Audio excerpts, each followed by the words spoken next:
Hello friends, study experts classes में आप सभी का स्वागत है। दोस्तों, आज की वीडियो में हम क्लास 7 की बुक हमारे पर्यावरण के अंतर्गत एक टॉपिक है मानवीय पर्यावरण। इसको आज हम बहुत अच्छे तरीके से समझेंगे। इस वीडियो में शुरू से लेकर अंत तक बने रहिए। देखिए, ये जो मैं करा रहा हूँ, ये आपका एग्जाम के पर्पज से बहुत ही महत्वपूर्ण है। हर एग्जाम के लिए महत्वपूर्ण है, चाहे वो सीजीपीएससी हो, एमपीपीएससी हो या फिर कोई भी कॉम्पिटिटिव एग्जाम है, उसके लिए बहुत ही महत्वपूर्ण है। तो शुरू से लेकर अंत तक जरूर देखिएगा। चलिए, ये वीडियो स्टार्ट करते हैं, देखते हैं, समझते हैं क्या होता है मानवीय पर्यावरण। देखिए, मानवीय पर्यावरण के अंतर्गत आता है बस्तियां, परिवहन और संचार। आज इस तीन टॉपिक को हम बहुत अच्छे तरीके से समझेंगे। इसके अंतर्गत हम देखेंगे परिवहन कितने प्रकार के होते हैं, साथ में देखेंगे बस्ती क्या होती है, इसे आप क्या समझते हैं।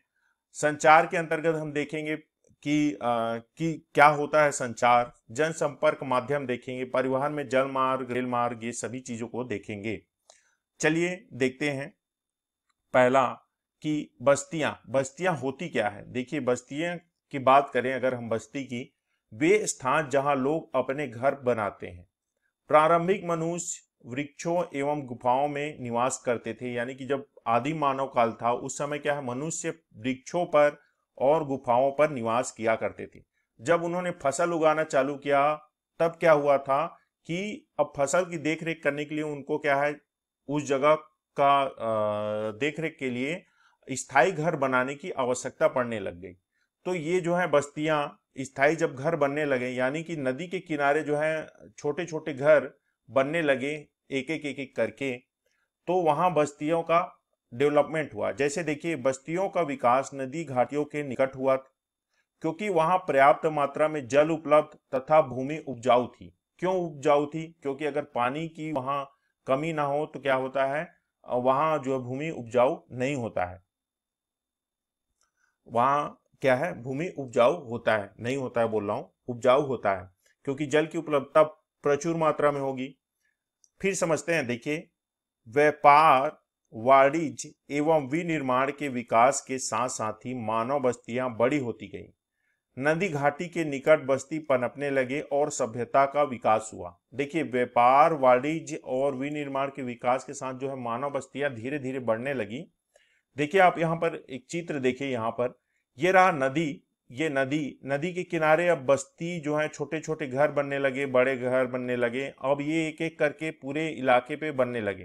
तो ये पूरे इलाके को क्या कहने लगा, एक बस्ती कहलाने लगा। इसको हम लोग बस्ती कहते हैं, ये मानव बस्ती कहेंगे इसको। देखिए, बस्तियां स्थायी या अस्थायी दोनों हो सकती है। एक प्रकार से स्थायी बोल सकते हैं और दूसरे तरीके से अस्थायी बोल सकते हैं। जो बस्तियां कुछ समय के लिए बनाई जाती है वो अस्थायी बस्तियां हैं, यानी कि कुछ समय के लिए ऐसा कहा जाए कि यहाँ पर हम सिर्फ 3 महीने के लिए रहेंगे, तो वहां पर जो घर बनाया जाएगा या फिर और कुछ बनाया जाएगा जो घर पे रहने के लिए हो, तो वो क्या होती है, 3 महीने बाद फिर यहाँ से दूसरे जगह चले गए, तो वो हो गया अस्थायी बस्तियां। देखिए, घने जंगलों, गर्म एवं ठंडे रेगिस्तानों तथा पर्वतों के निवासी अक्सर अस्थायी बस्तियों में रहते थे। तो यहाँ से क्वेश्चन बन सकता है कि अस्थायी बस्तियों में रहने वाले कहाँ रहते थे, तो घने जंगलों में, गर्म स्थानों में, ठंडे रेगिस्तानों तथा पर्वतों के निवासी हुआ करते थे। देखिए, वे आकेट संग्रहण, स्थानांतरी कृषि एवं ऋतु प्रवास करते थे। यद्यपि अधिकांश बस्तियां आज अस्थायी बस्तियां हैं, इन बस्तियों में लोग रहने के लिए घर बनाते हैं। ठीक है, यानी कि स्थायी बस्तियां हैं, तो वहां पर यानी कि नदी के किनारे क्या हुआ, अब बस्ती बसने लगी, घर बनने लगे, तो ये जो है बस्तियां हो गई, ये क्या कहलाने लगी, अस्थायी बस्तियां कहलाने लगी। देखिए, कुछ रोचक तथ्य हैं, वो जान लेते हैं। वे स्थान जहां भवन अथवा बस्तियां विकसित होती हैं उसे बसाव स्थान भी कहते हैं। तो यहाँ टॉपिक जो है आपका बनता है एग्जाम में कि बसाव स्थान किसे कहते हैं, तो बोल सकते हैं वे स्थान जहां भवन अथवा बस्तियां विकसित होती हैं उसे बसाव स्थान कहते हैं।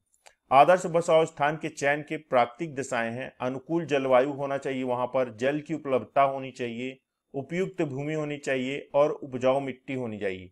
ये 4 चीजें होंगी तभी वहां लोग बस पाएंगे। ऐसे स्थान को जब वहां बसने लगेंगे तो बसाव स्थान कहेंगे।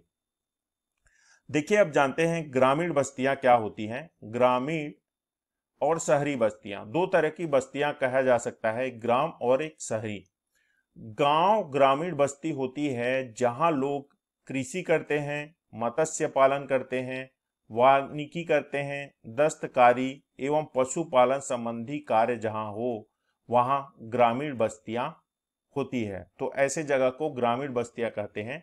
अब देखिए ग्रामीण बस्तियां जो है सघन भी हो सकती है और प्रकीर्णन भी हो सकती हैं। सघन बस्तियों में घर पास पास बने होते हैं और प्रकीर्ण बस्तियों में जो है घर बहुत दूर दूर बने होते हैं।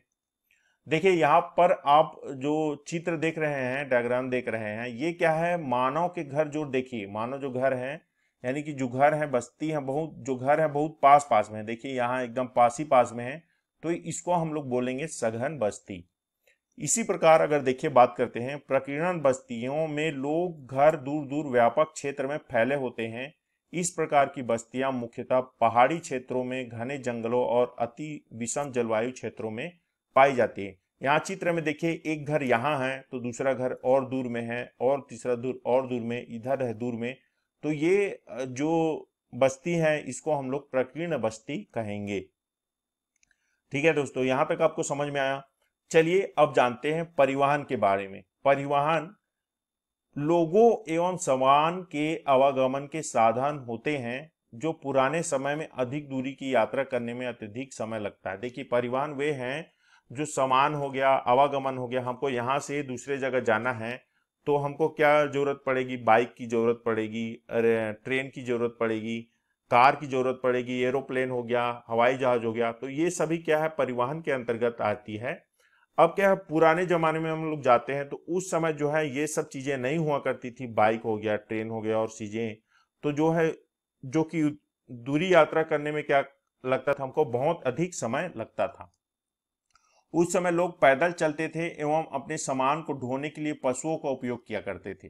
आज के जमाने में ऐसा नहीं है कि लोग पैदल चलने लगे और सामान को ढोने के लिए पशुओं का उपयोग करने लगे। आज तो बहुत सारी सुविधाएं हो चुकी हैं जो हमको एक जगह से दूसरी जगह ले जाने में मदद करती हैं। सामान ढोने के लिए भी बहुत सारी सुविधा हो चुकी है। यहाँ आप चित्र में देखिए जो ये है घोड़ा गाड़ी, ठीक है, ये पुराने समय में पशुओं का उपयोग करके पीछे जो मनुष्य हैं बैठे हुए हैं, ये क्या करते थे, एक स्थान से दूसरे ले जाने के लिए इसका उपयोग करते थे। ठीक है, यहां तक समझ में आया आपको। चलिए आगे बढ़ते हैं। पहिए की खोज से परिवहन आसान हो गया। समय के साथ परिवहन के विभिन्न साधनों का विकास होता गया, लेकिन आज भी लोग परिवहन के लिए पशुओं का उपयोग करते हैं। देखिए बहुत सारी ऐसे जगह है जहां पर लोग आज भी जो है पशुओं का उपयोग करते हैं परिवहन के लिए। जानते हैं सड़क मार्ग क्या होता है। परिवहन के अंतर्गत आता है ये सड़क मार्ग। सड़क मार्ग कम दूरी यातायात के सबसे अधिक उपयोग किए जाने वाले मार्ग सड़क हैं। सड़कें पक्की एवं कच्ची हो सकती हैं। अब देखिए सड़क मार्ग जो है यातायात के जो साधन है उसका उपयोग सबसे ज्यादा सड़क मार्ग में होता है। अब ये दो तरीके से हो सकती है, या तो ये पक्की हो सकती है या तो ये कच्ची हो सकती है। मैदानी क्षेत्रों में सड़कों का घना जाल बिछा है। मरुस्थलों, वनों और ऊंचे पर्वत जैसे स्थानों पर भी सड़कें बनी हुई हैं। हिमालय पर्वत पर मनाली लेह राजमार्ग विश्व का सबसे ऊंचे सड़क मार्गों में से एक है। अब यहाँ पर ये ध्यान रखिए, सबसे इंपॉर्टेंट ये क्वेश्चन बनता है आपका एग्जाम के लिए। हिमालय पर्वत पर मनाली लेह राजमार्ग, कौन सा लेह मार्ग, मनाली लेह राजमार्ग विश्व का सबसे ऊंचे सड़क मार्गों में से, सबसे ऊंचे सड़क मार्गों में कौन सा अगर नाम लिया जाए तो मनाली लेह राजमार्ग है। भूमिगत सड़कों को भूमिगत मार्ग सबवे कहते हैं। देखिए भूमि के अंदर अगर सड़कें बना दी गई हो तो उसको बोलेंगे हम लोग भूमिगत मार्ग या सबवे कहा जाता है। जैसे फ्लाईओवर उत्तीत संरचनाओं के ऊपर बनाए जाते हैं। देखिए आप यहाँ पर ये जो चित्र देख रहे हैं ये है पक्की सड़क, एकदम पूरे पक्की की तरह बनी हुई है, ये पक्की सड़क होती है। यहाँ आप देख रहे हैं ये जो सड़कें हैं ये कच्ची सड़क है और ये पक्की सड़क है। अब आता है रेल मार्ग। रेल मार्ग को जानते हैं। रेल मार्ग के द्वारा तीव्रता से एवं कम खर्च में लोगों का आवागमन एवं भारी सामान को ढोने का कार्य होता है। वाष्प के इंजन की खोज एवं औद्योगिक क्रांति ने रेल परिवहन के तीव्र विकास में सहायता प्रदान की है। डीजल एवं विद्युत इंजनों ने व्यापक रूप से वाष्प इंजनों का स्थान ले लिया है। देखिए, पहले जो इंजन हुआ करता था ये होता था वाष्प इंजन हुआ करता था, अब इनका स्थान जो है डीजल और विद्युत इंजन ने ले लिया है। सुपरफास्ट रेलगाड़ियों से परिवहन की गति और तीव्र हो गई है। मैदानी भागों में रेल मार्गों का जाल जो है व्यापक रूप से फैला हुआ है। यहां देखिए कुछ रोचक चीजें जान लेते हैं। जैनिंग से ल्हासा के बीच चलने वाली रेलगाड़ी समुद्र तल से 4000 मीटर की ऊंचाई पर चलती है, जिसका सबसे ऊंचा बिंदु समुद्र तल से 5072 मीटर है। देखिए, जो वहां रेलगाड़ी जो चलती कहाँ की, जैनिंग से ल्हासा तक, ये समुद्र तल से 4000 मीटर की ऊंचाई पर चलती है, जिसका सबसे ऊंचा बिंदु समुद्र तल से 5072 मीटर है। यह आप ध्यान में रखिएगा, इंपॉर्टेंट है। चलिए आगे बढ़ते हैं। देखिए, भारतीय रेल मार्ग यह एशिया में सबसे बड़ा है। अगर बात किया जाए कि रेल मार्ग कहाँ का, कौन से देश का या फिर कौन से द्वीप का सबसे बड़ा है, तो भारतीय रेल मार्ग जो है एशिया का सबसे बड़ा रेल मार्ग है। और एशिया में बात करेंगे तो कहाँ, भारतीय रेल मार्ग। ठीक है, ध्यान में रखिए यहां तक। देखिए यहां पर और कुछ चीजें जान लेते हैं। ट्रांस साइबेरियन रेल मार्ग विश्व में सबसे लंबा रेल मार्ग है। अब आपसे एग्जाम में ये पूछ सकता है कि कहाँ का रेल मार्ग जो है सबसे, विश्व का सबसे लंबा रेल मार्ग है, तो यह ट्रांस साइबेरियन रेल मार्ग जो सबसे लंबा है। कहाँ है, जो पश्चिमी रूस में सेंट पीटर्सबर्ग में से प्रशांत महासागरीय तट पर स्थित व्लादिवोस्टक तक जाता है। कहां से कहां तक जाता है, पश्चिमी रूट सेंट पीटर्सबर्ग से प्रशांत महासागरीय तट पर स्थित कहां, व्लादिवोस्टक तक जाता है। ये नाम आप याद रखिएगा। यहां पर आप जो है मैप में भी देख सकते हैं, ये है सेंट पीटर्सबर्ग, और ये पूरा कहाँ, मॉस्को, कजान, यकेटरिनबर्ग, ट्यूमेन, उमास्क, ऐसे करते हुए पूरा कहां तक चला जाता है, यहां इस लास्ट छोर तक, व्लादिवोस्टक तक चला जाता है। ये ट्रांस साइबेरियन रेल मार्ग है। देखिए अब जानते हैं जल मार्ग। जल मार्ग क्या होता है। देखिए यहाँ पर ये डायग्राम देख रहे हैं, जल मार्ग है जहां पर से लोगों को एक जगह से दूसरी जगह ले जाने वाला है। ये अंतर्वेशी जल मार्ग है, इसके बारे में अभी जानेंगे। देखिए, अधिक दूरी में भारी एवं बड़े आकार वाले सामानों को ढोने के लिए जल मार्ग सबसे सस्ता साधन है। ये मुख्यतः दो प्रकार के होते हैं, ये तो अंतर्वेशी होते हैं और समुद्री मार्ग होते हैं, दो तरीके के होते हैं। देखिए, नाव्य नदियों एवं झीलों का उपयोग अंतर्देशीय जल मार्ग के लिए होता है। कुछ महत्वपूर्ण अंतर्देशीय जल मार्ग जैसे गंगा ब्रह्मपुत्र नदी तंत्र, उत्तरी अमेरिका में ग्रेट लेक एवं अफ्रीका में नील नदी है। ये याद रखिए कि अंतर्देशीय जल मार्ग कौन कौन से हैं, तो गंगा ब्रह्मपुत्र नदी तंत्र है, दूसरा देखें तो उत्तर अमेरिका में ग्रेट लेक है, और तीसरा देखेंगे तो अफ्रीका में नील नदी है। ये तीन जो हैं अंतर्देशीय जल मार्ग हैं। समुद्री एवं महासागरीय मार्गों का उपयोग सामान्यतः व्यापारिक माल एवं सामान को एक से दूसरे स्थान तक पहुंचाने के लिए किया जाता है। ये मार्ग पत्तनों से जुड़े होते हैं। विश्व के कुछ महत्वपूर्ण पत्तन हैं, जैसे एशिया में सिंगापुर एवं मुंबई उत्तर अमेरिका में। ठीक है, एशिया में कहा, सिंगापुर और मुंबई, और उत्तर अमेरिका में न्यूयॉर्क एवं लॉस एंजिलस।